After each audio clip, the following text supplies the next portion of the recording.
स्वः तत्सवितुर्वरेण्यं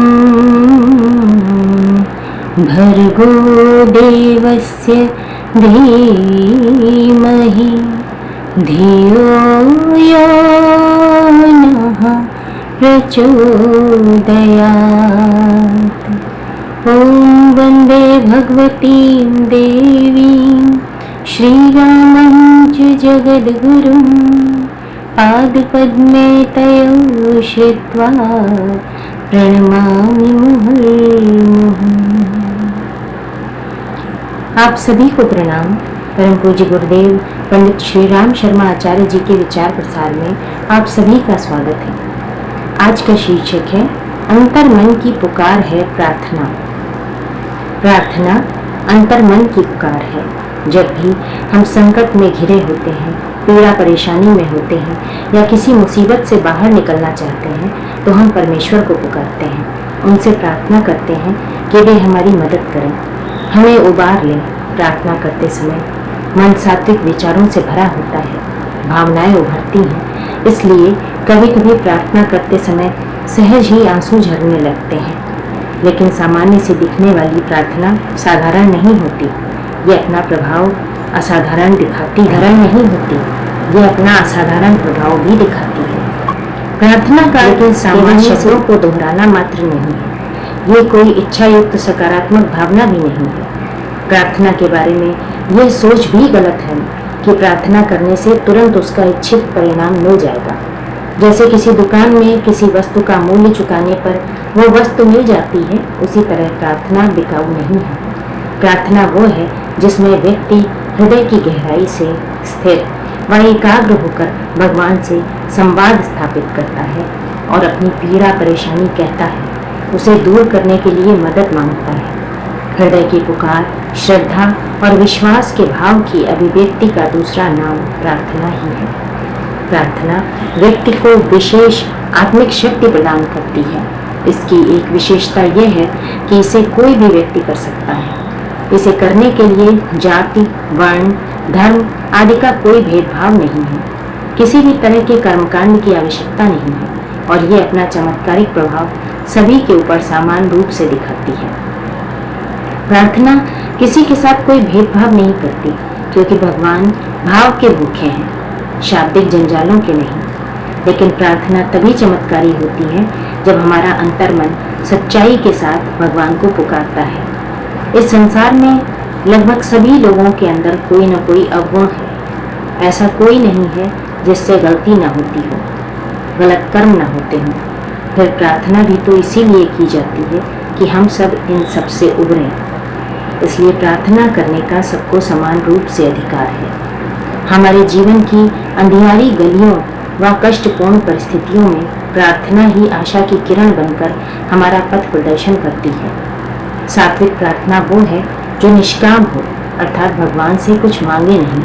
प्रार्थना में समर्पित होकर ये कह दें कि हे प्रभु, जिसमें हमारा भला हो वही हमें देना। हम मनुष्य अल्पज्ञ हैं व हमारी सोच भी संकुचित है, लेकिन भगवान दूरदृष्टा व सर्वज्ञ हैं। प्रार्थना प्रभु को याद करने के साथ साथ उनके प्रति कृतज्ञता का अर्पण भी है। प्रार्थना का प्रभाव निश्चित रूप से होता है। इस बात को आज विज्ञान भी मानता है। प्रार्थना के ऊपर बहुत सारे शोध कार्य किए जा चुके हैं और किए भी जा रहे हैं। प्रार्थना के साथ दो तथ्य जुड़े हैं। पहला पॉजिटिव एनर्जी, सकारात्मक ऊर्जा, तथा दूसरा हमारा विश्वास। प्रार्थना के समय हम जिन शब्दों का प्रयोग करते हैं उनमें एक शक्ति होती है। यह शक्ति सकारात्मक ऊर्जा को प्रेषित करती है, साथ ही यह सकारात्मक शक्ति को अपनी ओर आकर्षित भी करती है। विज्ञान भी अब इस तथ्य को मानने लगा है कि दवा के साथ सच्ची दुआ या प्रार्थना इंसान का जीवन बदल सकती है, क्योंकि इसमें इतनी शक्ति होती है जो नकारात्मक संवेगों को दूर कर सकारात्मक ऊर्जा को प्रेषित करती है। इस संसार में ऊर्जा का एक विज्ञान काम करता है जो प्रार्थना से संबंधित है। यहाँ रहने वाले प्रत्येक व्यक्ति से कुछ विशेष प्रकार की तरंगें उत्सर्जित होती रहती हैं। इनमें विशेष प्रकार की ऊर्जा होती है। रोगी व निराश व्यक्तियों में अधिकतर नकारात्मक ऊर्जा का संचार होता है। सकारात्मक सोचने वाले व्यक्तियों से सदा सकारात्मक ऊर्जा उत्सर्जित होती है। इनमें विकसित विचारों को प्रेषित करने तथा ग्रहण करने की क्षमता होती है। ऐसे में इन व्यक्तियों के कहे गए वचन अपना शुभ प्रभाव दिखाते हैं। हमारी ऊर्जा विस्तृत हो, सकारात्मक हो, इसके लिए हमारे शास्त्रों में श्लोक, मंत्र, स्तोत्र, स्तुतियाँ व पाठ हैं। हिंदी, अवधी व अन्य भाषाओं में भी विभिन्न देवी देवताओं से प्रार्थना हेतु चालीसा, आरती व गीत हैं, ताकि हमारी भावनाएं सुगमता से ऊर्जा के विभिन्न लहरों व स्तरों को पार करके हमारे इष्ट तक पहुंच सकें। कभी कभी बहुत प्रार्थना करने पर भी हमारी इच्छाएं पूर्ण नहीं होती हैं। ऐसे में व्यक्ति निराश हो जाता है और प्रार्थना को निरर्थक मानने लगता है, जबकि वास्तव में ये सही नहीं है। प्रार्थना कोई ऐसी वस्तु नहीं है कि प्रार्थना करके हमने कुछ मांगा और वो हमें मिल गया तथा हमारी इच्छा पूर्ण हो गई। ये हमारी इच्छा पूर्ति करने का साधन नहीं है। प्रार्थना के माध्यम से हम अपनी भावनाओं को भगवान तक पहुंचाते हैं और भगवान भी विभिन्न रूपों में विभिन्न माध्यमों से हमारी मदद करते हैं, भले ही उन तरीकों को हम पहचान न पाएं। जब हम सच्चे मन से अपने इष्ट या किसी अलौकिक शक्ति से प्रार्थना करते हैं तो हमें अपने विश्वास के अनुरूप ही सहायता मिलती है। यदि हम संशय के साथ इष्ट से प्रार्थना करते हैं तो वो प्रार्थना नहीं रह जाती और संशय में बदल जाती है। ये संशय हमारी इच्छा शक्ति या संकल्प शक्ति दोनों को कमजोर कर देता है।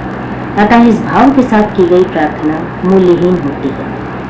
महात्मा गांधी प्रार्थना के बारे में कहते थे कि जब हम सारी आशाएं छोड़ देते हैं तो हमारे दोनों हाथ प्रार्थना के लिए जुड़ जाते हैं, तब कहीं न कहीं से मदद आ पहुंचती है।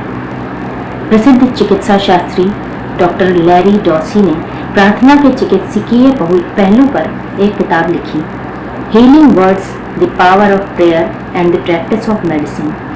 इस पुस्तक में उन्होंने प्रार्थना से संबंधित 130 दृष्टांतों के बारे में बताया है जिनमें प्रार्थना प्रभावी हुई। डॉसी के अनुसार प्रार्थना से विश्वास मजबूत होता है कि कोई है जो अनंत, अमर और सर्वव्यापी है। ये विश्वास इस बात को छोटा कर देता है कि किसी का कष्ट कम हुआ या नहीं। ईश्वर करे ऐसा हो, लेकिन यदि ऐसा नहीं भी होता है तो भी व्यक्ति उसे स्वीकारने की ताकत अर्जित कर लेता है। व्यक्तिगत स्वार्थ हेतु की गई प्रार्थना गलत नहीं है, लेकिन ये आत्मा की अपरिपक्वता को दर्शाती है। प्रार्थना याचना नहीं, बल्कि अपने इष्ट के प्रति व गुरु के प्रति की जाने वाली एक सरल, सशक्त अभ्यर्थना है। प्रार्थना स्वच्छ मन से हो, सर्वजन हिताय हो, तो बात बनते देर नहीं लगती। प्रार्थना तनाव व चिंता से बचाकर व्यक्ति को जीवन जीने की कला सिखाती है। प्रार्थना समर्पण चाहती है। भक्त अपने हृदय रूपी मंदिर में प्रार्थना का सहारा लेकर प्रभु को विराजमान होने के लिए आमंत्रित करता है। प्रार्थना का अधिकार सबको है, लेकिन सभी यह ध्यान रखें कि अहंकार से प्रभु खींचते हैं, जबकि प्रार्थना से प्रभु रीझते हैं। इसलिए सभी को अहंकार रहित होकर निष्काम भाव से प्रार्थना करनी चाहिए। आज के लिए इतना ही। अखंड ज्योति पृष्ठ संख्या 23 और 24 जून 2014। यदि आपको इस सीरीज पसंद आती है तो कृपया चैनल को सब्सक्राइब करके आप विचार प्रसार परिवार का हिस्सा बन सकते हैं और परम पूज्य गुरुदेव के विचारों के प्रसार में अपना एक महत्वपूर्ण योगदान दे सकते हैं। आप सभी का कल्याण हो, मंगल हो। इसी मंगल कामना, शुभकामना के साथ आपसे विदा लेते हैं। मिलते हैं शीघ्र ही नए शीर्षक के साथ। आप सभी का अपना ये कीमती समय देने के लिए बहुत बहुत धन्यवाद। सादर प्रणाम।